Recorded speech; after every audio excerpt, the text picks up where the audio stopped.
Hello everybody, this is Count MRVHS and welcome back to episode 2 of our 4th Age Total War Tharbad campaign. Although you might consider this, episode 1 almost, because in the first one all we really did was take 3 ways in terms of, anything, militarily interesting. We queued up some buildings, we did a little building, did a little maneuvering slightly around the map, but mostly we took 3 ways from Adûnabar. And what I'm expecting to happen in this episode is to suffer a reprisal for that. So we've got an emissary right there, right outside the city. That's Reunited Kingdom, that's fine. But I'm imagining we're going to have a big army headed our way. We will be getting a diplomat over here to check out the situation in Fornost. I can see from the ground that this is still held by the rebels, but it's probably under siege by Adûnabar. They're probably going to take it. And then we have to figure out what they're going to do. I know they've got some other large stacks away in the north.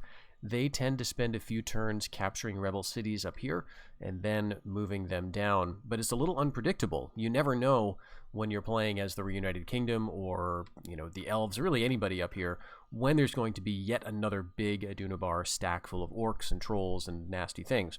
So I imagine we're going to be under pressure here, which means we need to keep up the training to support this. We've got our faction leader inside 3 ways, just started building provincial pacification. That'll take 2 seasons. Then we'll have to spend more time getting it more securely under our thumb. So we won't be able to train anything for quite a while, apart from like the lone emissary. But we can train down here. We can train in Tharbad itself. And I think the thing we need to keep training is Mariner Bowman. Someone in the comment to the last video said, imagine bringing, less than 5 archers to, as a non-horse archer faction. And it's true. I tend not to train archers nearly enough when I'm playing most of the non-barbarian factions. And I don't know if that's just a misplaced sense of sportingness, right? I don't want to give myself too much of an upper hand. I don't know what the reluctance is, but that will not be the case in this playthrough. We're going to queue up some more archers here. We only have 3 in 3 ways. Granted, one of them is a nice unit of city longbowmen, but they've already taken some losses, and we'll just have to keep an eye on that. Okay, I don't know. Let's see. We're making actually a good amount of money already. 3,486. Now, part of that is destruction. We took over the city. In order to build our provincial pacification, we had to destroy a building there, and so that's giving us an inflated sense of income. But I think that's pretty nice. We've got 7,000 right now. Let's take a closer look at these buildings, though, that we've inherited. The one that we've got is Groves of the Shadow. Now, I could destroy this because it's not giving us anything. This is not actually contributing to Ways of the Shadow. If we look here in the settlement province details, we can see that we are getting some significant contribution to Ways of the Shadow cult from buildings, 75%. But all of that is going to be from the Indestructible Region building. These buildings, the red book icon, are present in every settlement that's not like a permanent fort, and they just represent the prevailing culture, essentially, and the prevailing alignment, and they give varying bonuses or penalties depending on who's there. So that is giving a 75% Ways of the Shadow cult. That's something we can overcome by building our own alignment buildings. And if we were playing as Adûnabar, this Groves of the Shadow would be working for us by providing even more Shadow cult. Since we're not Adûnabar, we don't get any benefit from this building, so we may as well destroy it. It's not going to flip the alignment or anything. In fact, it's going to take a while before the alignment can be flipped. But notice how the Shadow cult is kind of, it's hanging on, but it's not too far away. We've got one character in the province, our faction leader here, who is providing a bit of a bonus to Ways of the West. He's a patron of the West, that's 5%. So that's what that is. We get another couple of family members in here with some better alignment traits, and we do a little bit of building, and we should be able to flip this population-wise at least and start getting it where we need to go. Okay, but that's all we want to do right now. The other building that we may consider replacing is this, military policy, because I'm not sure if I want military policy here. I may want to go financial. or even admin. I'm not really sure. We have those three options as a Dúnedainic faction. For those of you unfamiliar with the mod, you've got, broadly speaking, different policies you can set your provinces to. So each city can have a different policy. Military or financial are the two that are common to all factions. And some factions, Dúnedainic and I think the Haradrian factions, will get an administrative, a third policy. Those are largely self-explanatory. The admin policy basically adds law. It improves like tax, income, things of that nature. It's basically things that help a settlement run efficiently, whereas finances are all about trade. Military is all about military. And in fact, you can't build higher than tier 2 in military without a military policy in a settlement.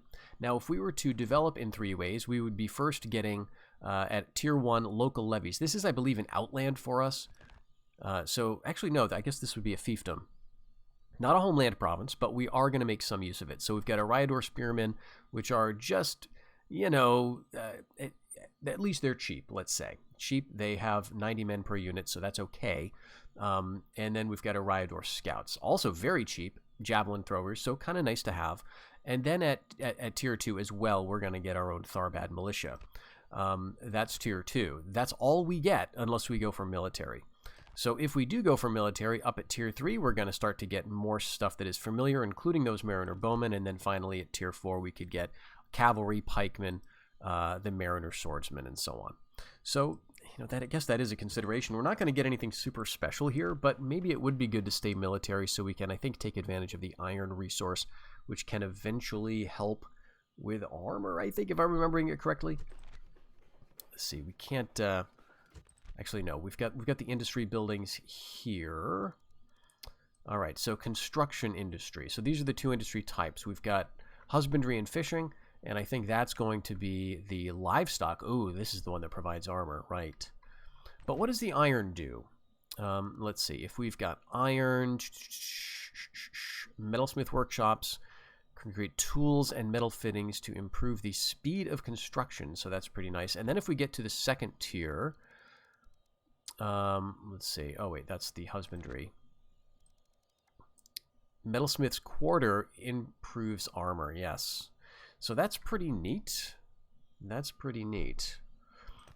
On the other hand, if we do this, it's going to be more trade and eventually armor. The tannery and woolmaker gets increased trade and higher quality armor. So do we want speed of construction and armor, or trade and armor? So we're at a fairly low level of development here already. We're only at minor province, so maybe speed would be nice. And I'm interested in exploiting the iron. It's so rare anyway. Okay, so that's causing a little bit. Let's do a local trader here, because I'm a little worried about the north. That is costing us. And then I think we got to end the season. We do want to save some money in the treasury so that we can build up three ways a bit more. Okay, suitable husband. So this is the second offer in just a couple of turns. Yeah, so this is that third subculture that I was talking about in the previous video. We've got Gondorian types. They make up our ruling family. We've got Dunlanding type family members. There's a couple of them down here in the south. And then the third broad subculture we get is man of Eriadorian descent. So these are among the oldest population in the north, used to traveling large distances and relying on trade. They tend to have little experience preparing for war. Okay, so that's not too bad. So good trade, plus 10% movement points, but increase to troop training costs. So I was afraid that these guys had a construction penalty. The idea being that they just squatted among ruins for so many centuries that they don't know how to build anymore. But no, this is increased to troop training costs. That's better, actually. I'll take the increase to troop training costs because those tend to be fairly low. I don't know, maybe this is actually worse in the long run because you train more troops than you build buildings. But anyway, this is actually a neat little subculture because they could make good governors in a high trade province where you're not training a lot of troops. And they could also make decent commanders because that movement bonus gets them where they need to be. So that's kind of nice. Although this guy is shadow touched, which is interesting. Let's move him up to 3 ways. Let's take him. He's competent. Where are we? Oh yeah, he's right there already. All right, so we get a nice little cultic roleplay going on here. He is from the House of the Hawk, a powerful folk of the lands near Sarnford. Just a neat idea that the House of the Hawk would be a house of Cardolan or something. Who knows? Okay, he's actually quite good. He's intelligent and energetic. And he's unlearned, careless speaker, but I think that's okay. That can be overcome. So what we may want to do is set him as the governor of 3 ways. And that would require basically getting our faction leader out of here.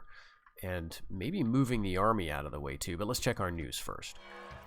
Got that marriage. Harondor and Harad are at war, no surprise. More Mariner Bowmen trained. Mustering fields in Greyholm and Londair. So we can now train bowmen here and here. And then finally we made 4,000. All right, how's the money? We're making money. 1770. This is better than I thought. All right, we're going to get the scout up north. I want him up around here to keep an eye on Adûnabar. And in fact, maybe I should keep my army in the city for safety right now. But check the roads out. This is so nice. We're benefiting from the attention of the Reunited Kingdom, who has built nice highways all the way down to Tharbad. It kind of peters out in Dunland, as you'd imagine. But this means we can train stuff in Tharbad, and even if it's an infantry unit, get up to 3 ways in a single turn with movement points to spare. All right, yes, and we're still making 1,700. So I could queue up some other buildings. Let's wait, see if these guys get attuned. Okay, so Freka of Ethergwathlo, the governor of Londair, is also the Lord Treasurer.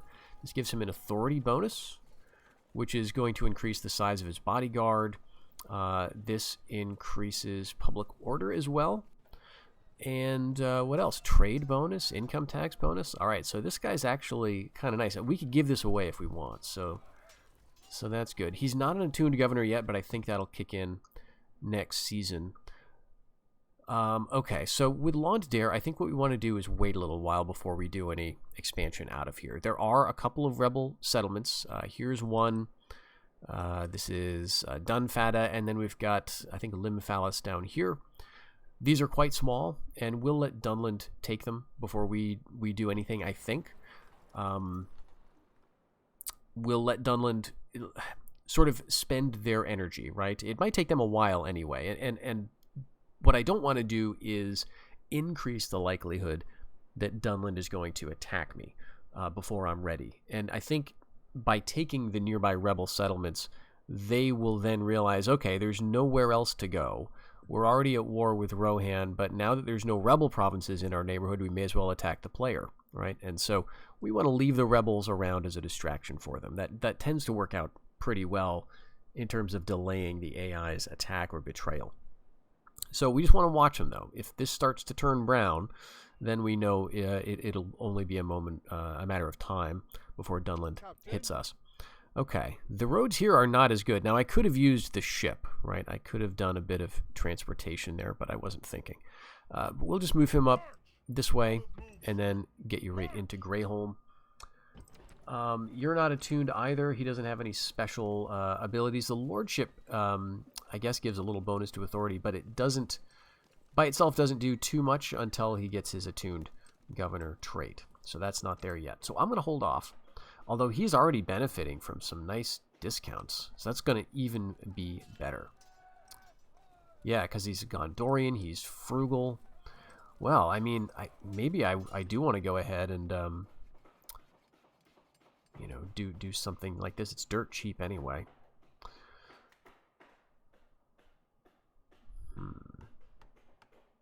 None of this is really appealing to me right now, though.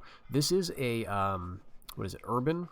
So if we go for the animal husbandry and so on, we could get the first level of industry, which for Greyholm would be fishing. I think we don't have any timber in this province. Yeah, I don't think we do.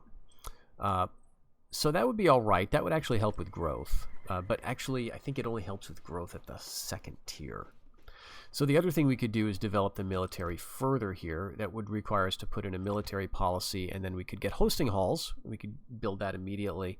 which would give us our swordsmen and our pikemen and so on. Swordsmen are appealing for Greyholm, but we can already train them out of Tharbad, so I don't feel the need, right? We're going to go mostly archers here. So instead, let's do that. We'll queue you, and we'll queue you another mariner, and this is kind of costly just by itself.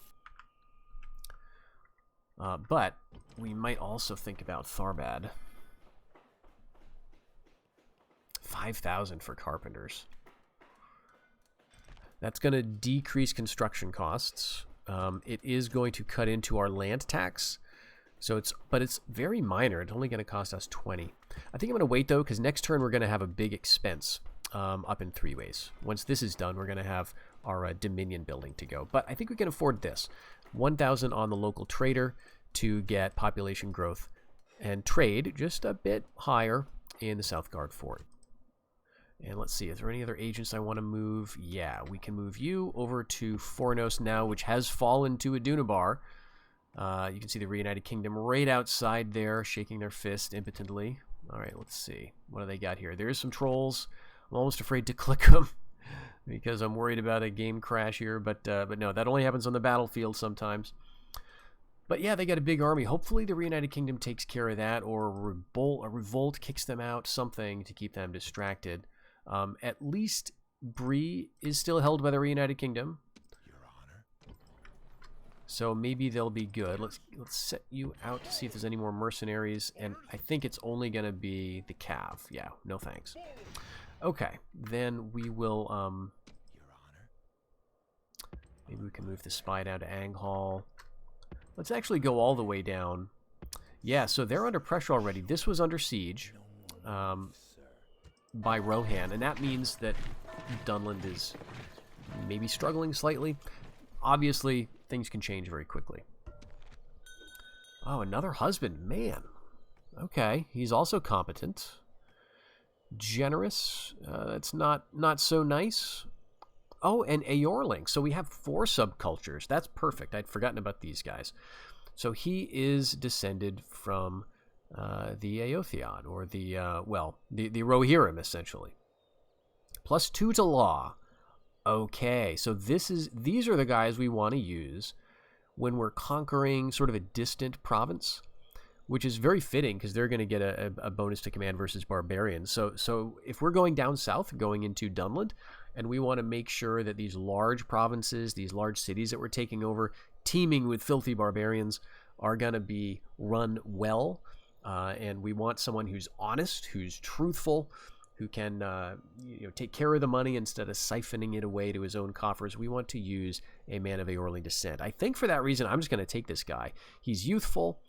They also get their penalty is a -1 security versus enemy agents. That's, I think, not such a huge deal. And he's also energetic and intelligent. Short in stature, but that's all right. Most people will only notice your height, so -1 hit points. I'm going to take him. Okay, good. So it must suck, though, to be a man of Aorling descent and then to be born into marry into a family of Tharbad where you're not allowed to ride horses. If you're going to marry my daughter, by God, you're going to be walking on the ground with a sword in your hand. You're not going to be on horseback. It's ridiculous. So poor guy, and he's short to boot, but that's all right. All right, so 3 ways we can start building up. We've got our attuned governor traits. These are Freka down in Lond Dare. So see what this does, plus 10% decrease to construction costs, extra acumen, extra public order, just all kinds of little bonuses.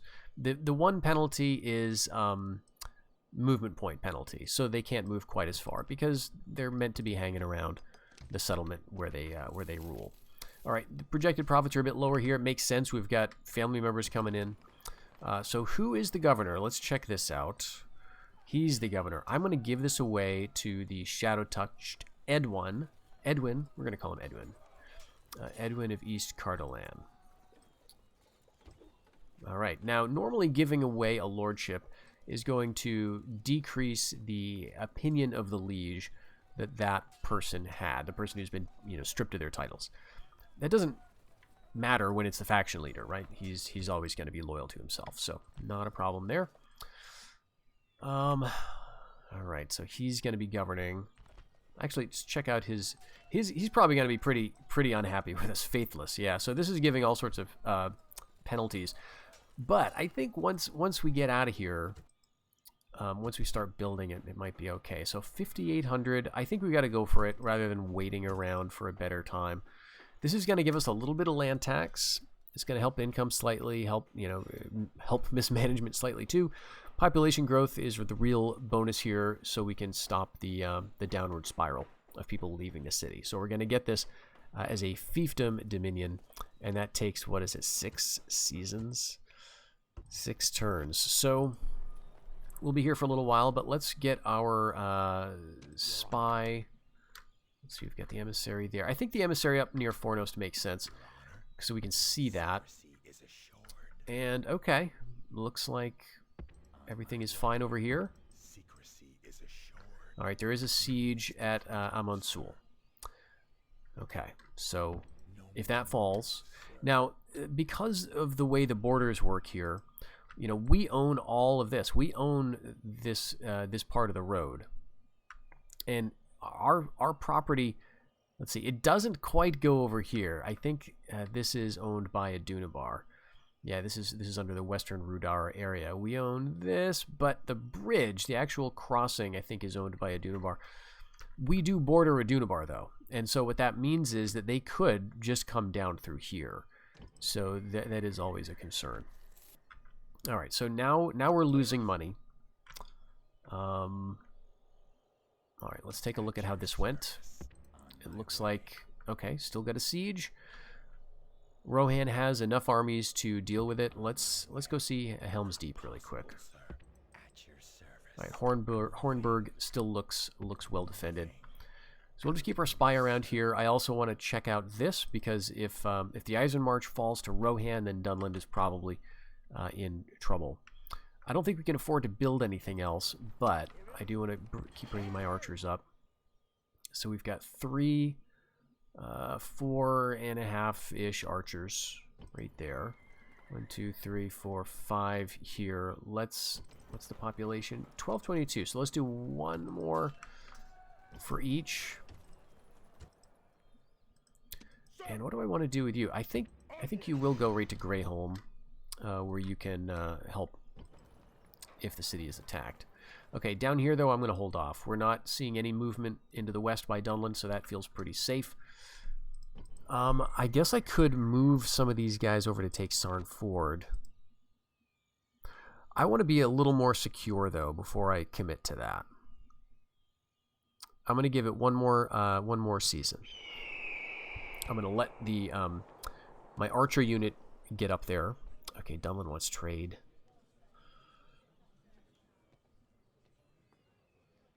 Well, I've already got 1 war, so let's go for trade here. Let's make him pay for it. Will they pay 2,000? 690. All right, I think we can do better. 1,000. All right, that's nice. Pays for those archers we trained and then some. All right, Rohan.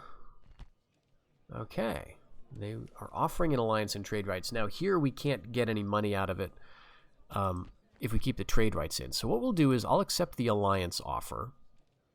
This may make Dunland realize that we are not their friend, which they should already realize because we're attacking their ally Adûnabar. So that's fine. Let's again ask for cash. I'm gonna try to go higher. I think Rohan can afford it. All right, nice, 2,500. So we basically doubled our treasury just by doing a little diplomacy there. We've got another Gondorian man. He's a competent governor, which is more important to me than the commander trait typically. He's intelligent. I don't know. Should I be... We're going to lose the king here pretty soon. Let's take him. We got a lot of guys in 3 ways now. That's nice. Okay, so maybe we have enough then to go for Sarnford.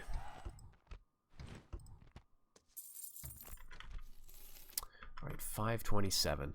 Yeah, I think we do want to go for this. This will get us a place where we can really trade with a bunch of other factions.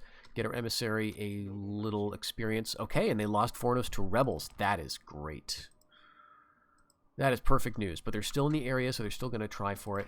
And let's get the scout down here. Just make sure there's no one around here, around the downs, the barrows. All right, and that's a tiny army, but it's a little misleading because you never know what's in the trees. I do know that there's a settlement up here. Okay, and then, yeah, Shadow Rider. So Adûnabar has some really elite stuff already trained in the north. And a lot of that is hanging out in Rivendell. So this is probably the Rivendell army that's just moving west now, and they're probably gonna take that. I might have time though to sneak over into Sarnford. Let's move you up, and let's take the king. And yeah, like everybody except that most recent archer. Public order looks great. No more archers to train. Okay, let's commit. This is going to ruin our trade with all of these rebels, but I don't think it's much. And there's 5 seasons, so we could wait it out, or we could assault immediately. Let's wait it out, see what's here. It's an archer unit. It's some javelins. I'm going to wait it out. We can take this with no loss to ourselves, and we're close enough to support. If in the next 5 turns Adûnabar hits us, then we can just come back and we won't be leaving a city to rebellion. So I think we'll take our time there. 421. Do I want to spend anything else? Okay, still no attacks by Dunland in the south. Greyholm. So these guys are now attuned, so he's doing even better. Yeah, let's queue up this. That's such a tiny cost. And for you, let's go construction. 320. That's amazing. Yeah, so that'll be for the construction queue. Tharbad, we're not doing anything with just yet because we don't have a governor down there, and we need to hold off to save a bit of money.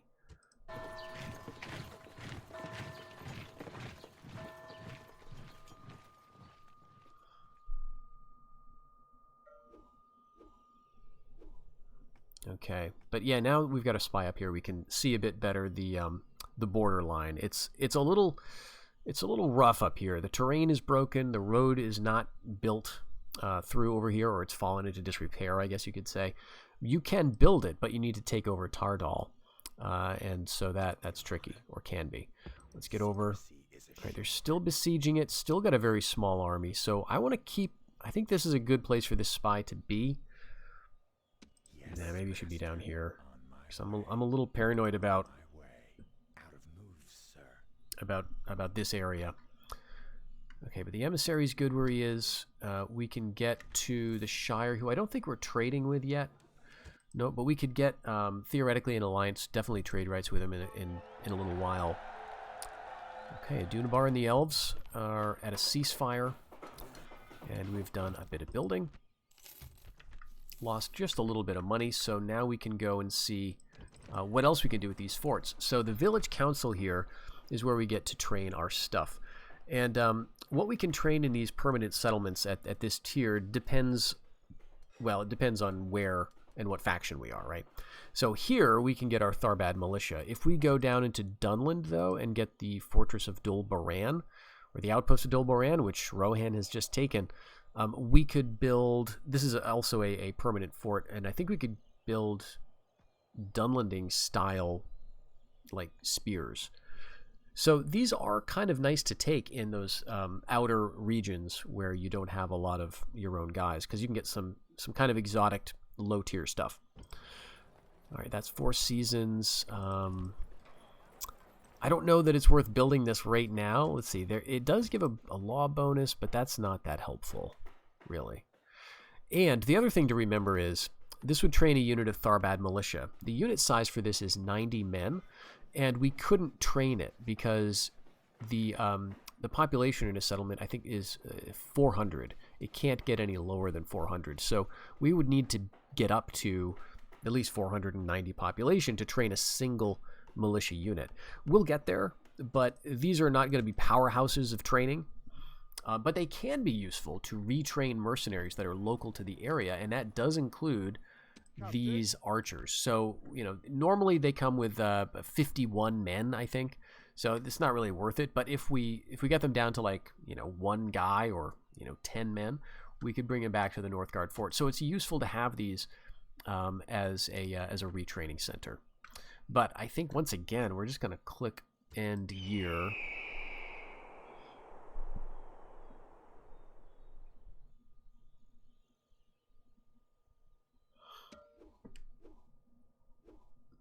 Alright, there's no armies around here at least. On my way.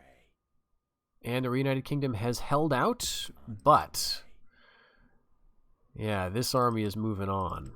And what is this? Okay, this is very manageable stuff. 2 units of Dark Swords. This is a tier 2. They're tough, 31 defense, but we can deal with them. And then Grim Spears. The other issue, though, is Adûnabar's unit sizes are pretty large compared to ours, I'm noticing. 71 and 90 men. This is way stronger than, like, our Tharbad militia. I think these are even better than Spears of the Bridge, maybe. But there's 90 of them, right? So that makes them tough.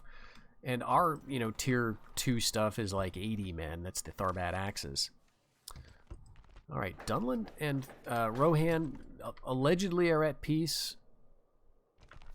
Let's see if that's true. That's not gonna last. Yeah, it's true for now, but Dunland, Rohan and the Reunited Kingdom kind of share allies and enemies. So next turn, Rohan's going to declare war on the Dunlandings again.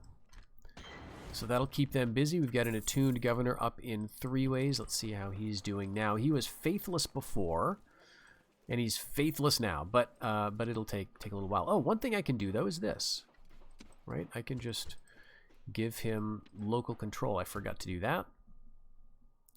3 seasons. So the annoying thing is, next turn, this army could be down here. And would have to turn around and hit it. And they probably will, because there's no reason for them not to, right? They see this as winnable. They're not considering these guys, even if they could see them. I think because these guys are standing on the border, they're not maybe considered part of the provincial army. So I think the AI is only calculating the city, and it's thinking, I could take that with these 3 guys. And maybe they could. But do I want to peel off a few units to maybe make that less likely? Because I don't need all of these guys here, but I'd like to keep some of them. Let's keep the faction leader here. And let's take a couple of these units, and let's take Merc Archers and the Cav, I guess. And we'll put them right here. So what will they do? Will they attack the army, or will they attack the city? Either way, I think we can handle it.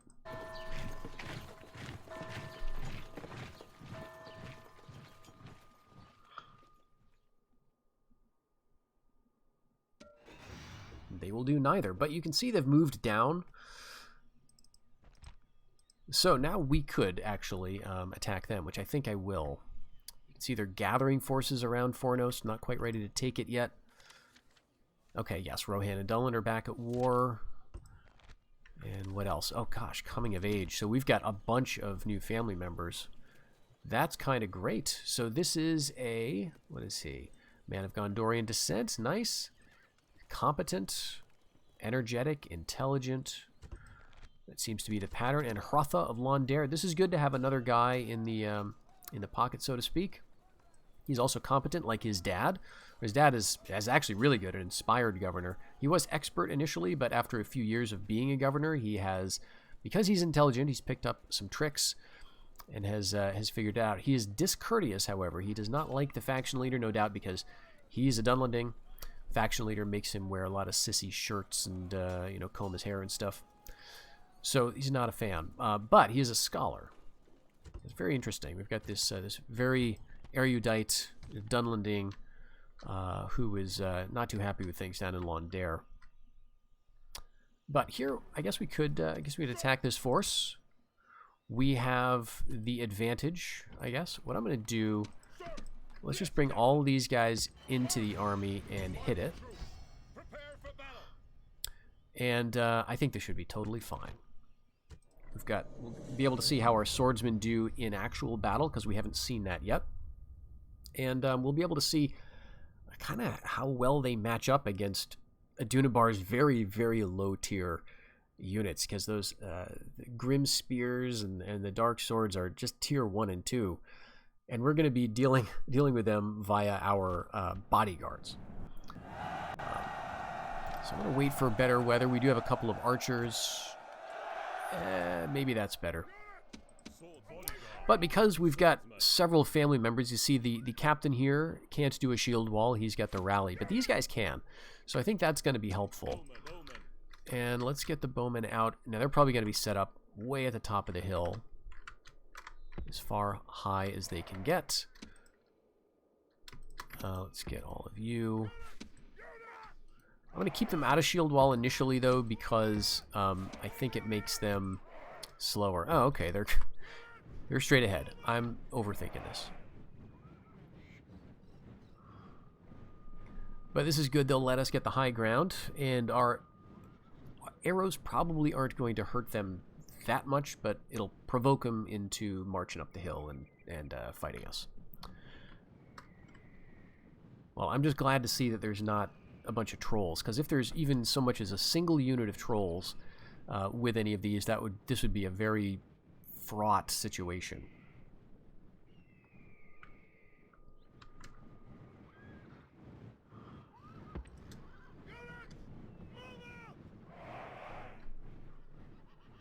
All right, yeah, let's just turn, and yeah, we'll shield wall. Forgot to do this a little earlier. Okay, good. They're gonna give us some time.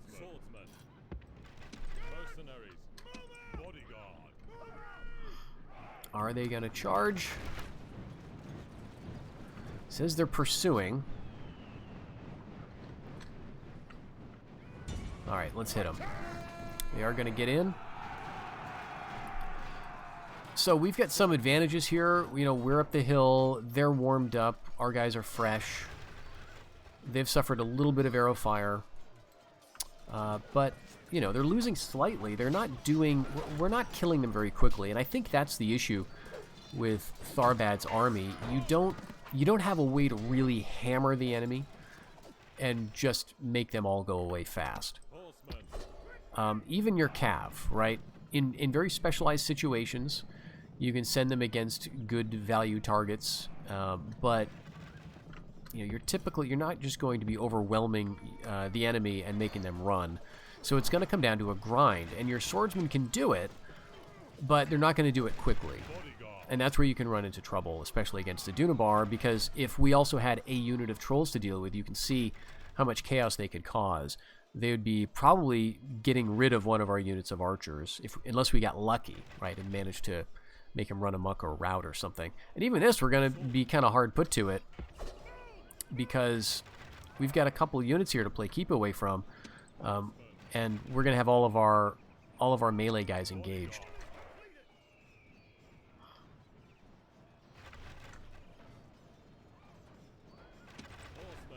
All right, I'm going to get over here. I don't want those Grim Spears to be catching my cav.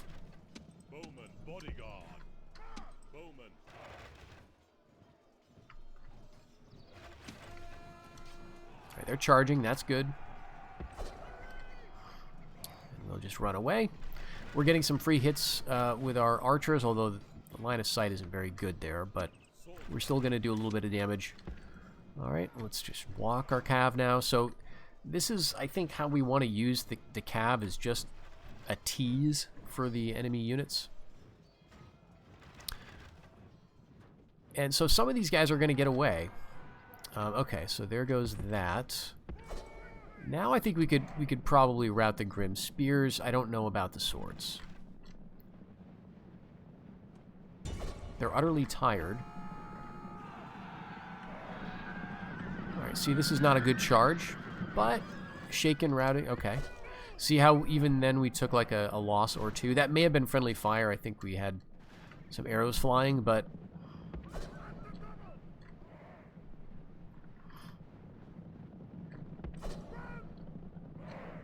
okay, these guys are just tired, and our cav is warmed up. Now, this, too, is not going to be a great charge, but let's try it.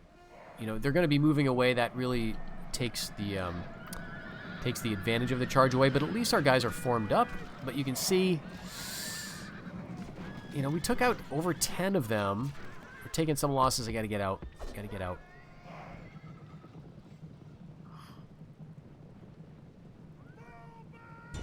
All right, try it again.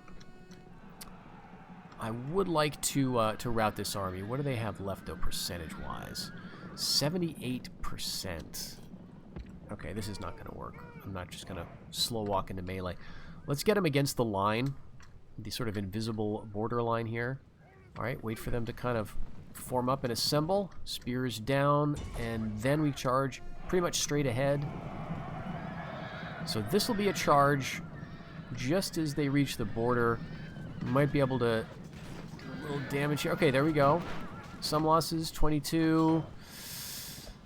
Evenly matched. 20. We're not charging anymore.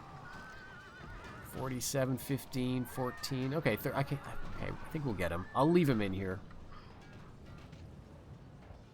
10. Ugh.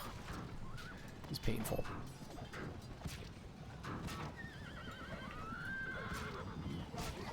All right, there goes the general. Press forward so the spirit of his army is broken too. Okay, and I will just threaten. Oh, jeez. All right, what are you doing? All right, let's get them while they're moving. They stopped and turned a second, but we should rout them here. Okay, yeah. Let's just end the battle because that should be it. And I'd like to think we eliminated that force. We get the captain. I think we get enough men.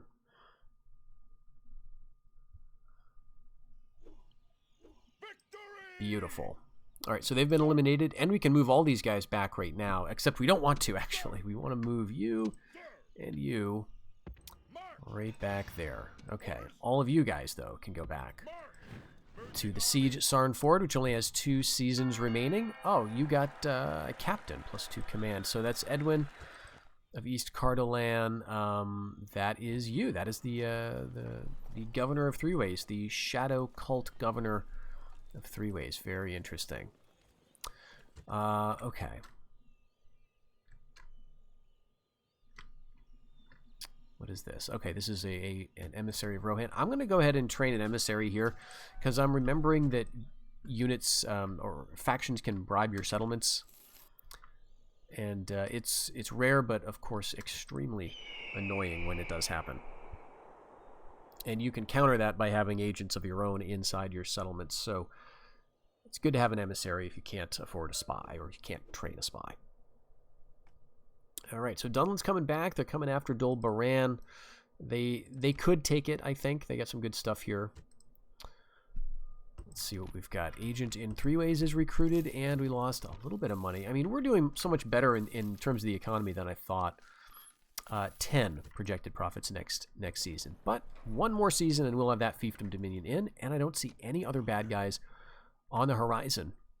They're not even besieging Weathertop.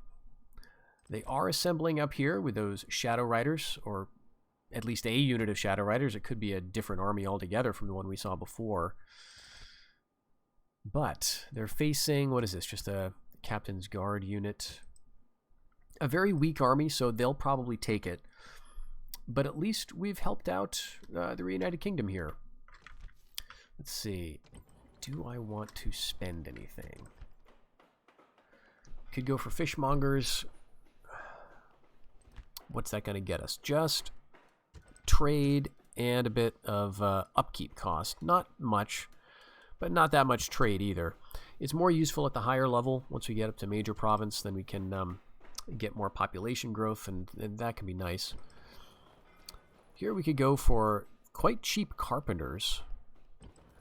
It normally costs 5,000. This guy is saving, you know, almost 2 grand. But I think I want to save my money because once this is done, we're going to want to start building something here. And in a couple of years, actually just 1 year, we're going to want to build something in Sarnford. Now, I'm going to go ahead and make save. Alright, we're going to just call it Thar 1 because I'm a little concerned if we're going to get a sally. And a lot of provinces are changing hands. We'll see. We'll see how this all goes. Rebels are probably going to sally this turn. Okay, Adûnabar besieges, and yes, they're coming out of Sarnford. But we've got the men here to deal with this. This will be a pretty quick one. Okay, here they come. They're not waiting at all. We've got our archers kind of set up in a weird way. But we've got Merchant Guard up at the front. We'll shield wall them. Axemen are up at the front too, which I guess is alright. But let's get the king down here. Front left. And Mariner Swordsman, you're already at fire at will. Let's run you up to the front. Alright, you go after the Eridor Spearmen. They get some archers here. Pull the cavalry back.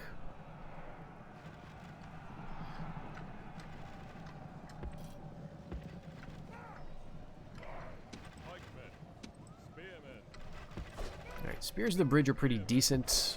Move them up here and here. That's a Eridor scout. So this is, you know, the problem, I guess. We're going to get some ranged units hitting us. Alright, let's go after the Axemen. This is like our Tharbad Axemen, but they don't have helmets, so the armor is a little worse.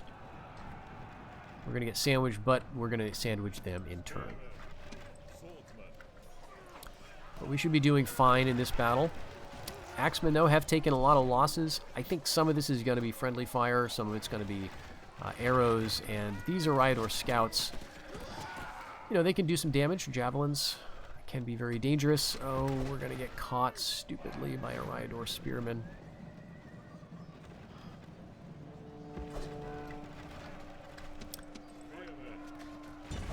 I do hate the AI's tendency to do this sort of thing. It's the smart thing to do, like, from a game perspective, right? Like, but the fact that they do these ridiculous outflanks, and, like, now we've got this, it's just silly. It looks silly. I don't like that. Let's just run way over here. You can just pull them all over the map, and they will obligingly follow you.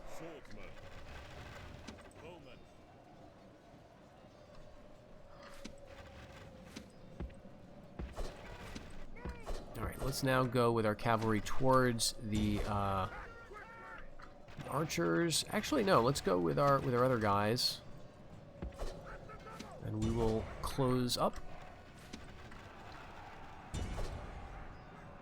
Alright, we're getting some routing.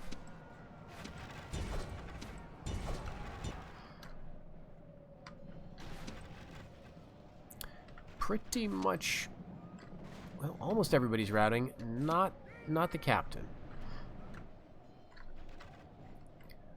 And no one is in the city square, but probably this unit's going to get there before we manage to rout you. Oh, it's going to be so close. But they're going to get back. Alright. We did take a fair number of losses here.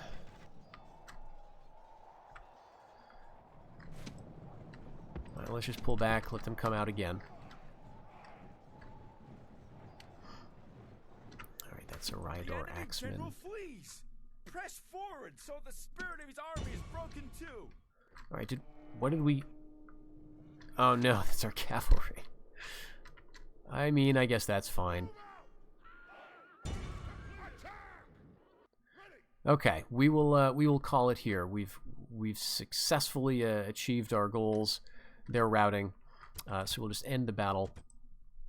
So clear victory. Now, hopefully, the city will fall to us without a problem. But if that is the case, then we've got a couple of big decisions to make.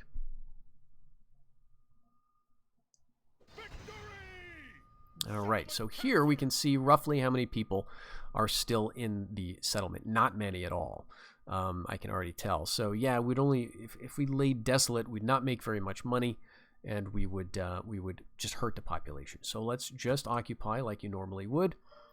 And that's going to be nice for preserving the population, but it's going down even so. So let's see what we can do here. Sarnford is, I think, going to be, very low population.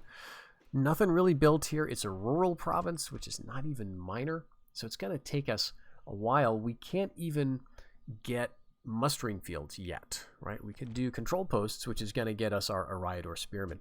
But that's okay, because again, Sarnford is a little weird. So like in the Third Age context, this was a place that was useful for defending the Shire, right? Like the Rangers must have had some kind of outpost or watch over it.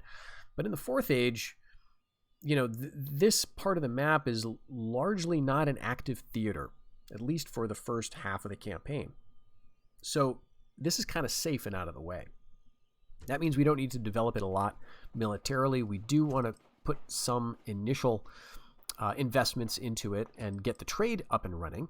And now that we have a border with the hobbits, we're going to want to get trade going with them. Let's go right down.